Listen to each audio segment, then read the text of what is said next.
Hello friends, जय श्री कृष्ण। आप सभी का हमारी यूट्यूब चैनल पे हार्दिक स्वागत है।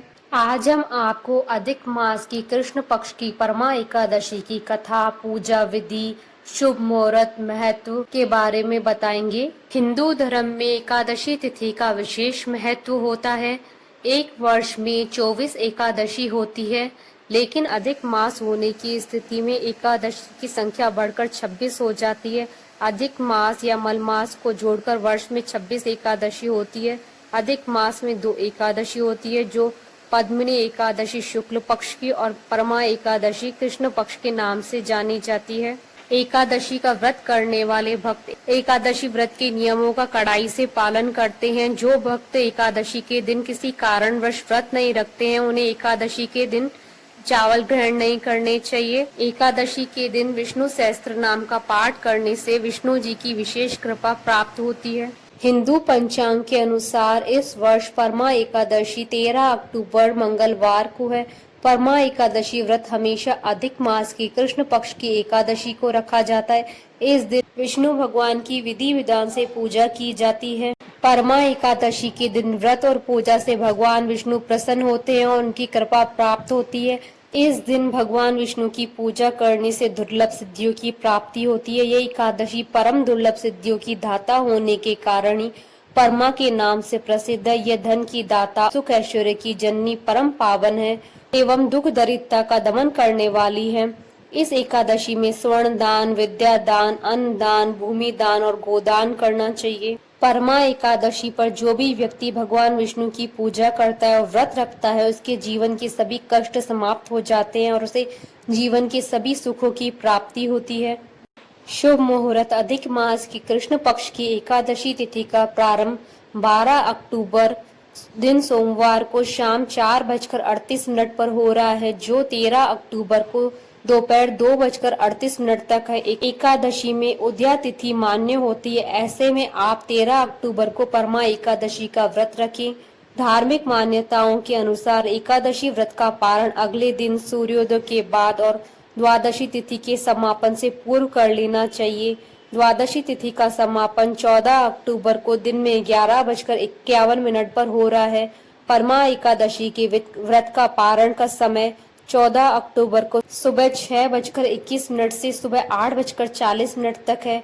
व्रत रखने वाले व्यक्ति को इस समय अवधि के बीच ही पारण कर व्रत को पूरा कर लेना चाहिए। पूजा विधि। परमा एकादशी से एक दिन पहले यानी दशमी तिथि से ही साधक को ब्रह्मचर्य का पालन करना चाहिए।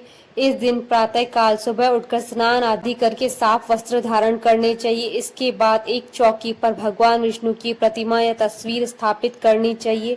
भगवान विष्णु की मूर्ति को स्थापित करने के बाद उन्हें वस्त्र, फल, फूल, नैवेद्य और तुलसी आदि अर्पित करनी चाहिए। इसके बाद विधिवत उनकी पूजा करनी चाहिए और परमा एकादशी की कथा सुननी या पढ़नी चाहिए। कथा सुनने के बाद भगवान विष्णु की धूप व दीप से आरती उतारें, उन्हें मिठाई का भोग लगाएं। परमा एकादशी की कथा। धार्मिक मान्यता के अनुसार भगवान श्री कृष्ण ने अर्जुन को परमा एकादशी व्रत का महत्व और कथा का वर्णन सुनाया। प्राचीन काल में कांपिल्य नगर में सुमेधा नामक एक ब्राह्मण रहता था। उसकी स्त्री का नाम पवित्र था। वह परम सती और साध्वी थी। वे दरिद्रता और निर्धनता में जीवन निर्वाह करते हुए भी परम धार्मिक थे और अतिथि सेवा में तत्पर रहते थे। एक दिन गरीबी से दुखी होकर ब्राह्मण ने परदेश जाने का विचार किया, किंतु उसकी पत्नी ने कहा, स्वामी, धन और संतान पूर्व जन्म के दान से ही प्राप्त होते हैं, अतः आप इसके लिए चिंता न करें। पत्नी की बात ब्राह्मण को जच गई और उसने परदेश जाने का विचार त्याग दिया। एक दिन संयोगवश कौंडिल्य ऋषि उधर से गुजर रहे थे, जो ब्राह्मण के घर पधारे। ऋषि कौंडिल्य को अपने घर पाकर दोनों अति प्रसन्न हुए। उन्होंने ऋषि की खूब सेवा की। उनका सेवा भाव देखकर ऋषि काफी खुश हुए और पति पत्नी द्वारा गरीबी दूर करने का प्रश्न पूछने पर ऋषि ने उन्हें मलमास के कृष्ण पक्ष में आने वाली परमा एकादशी करने की प्रेरणा दी। व्रती को एकादशी के दिन स्नान करके भगवान विष्णु के समक्ष बैठकर हाथ में जल व फूल लेकर संकल्प करना चाहिए। इसके पश्चात भगवान की पूजा करनी चाहिए। इसके बाद ब्राह्मण को भोजन करवाकर दान दक्षिणा देकर विदा करने के पश्चात व्रती को स्वयं भी भोजन करना चाहिए। उन्होंने कहा कि इस एकादशी का व्रत दोनों रखें। यह एकादशी धन वैभव देती है तथा पापों का नाश कर उत्तम गति प्रदान करने वाली होती है।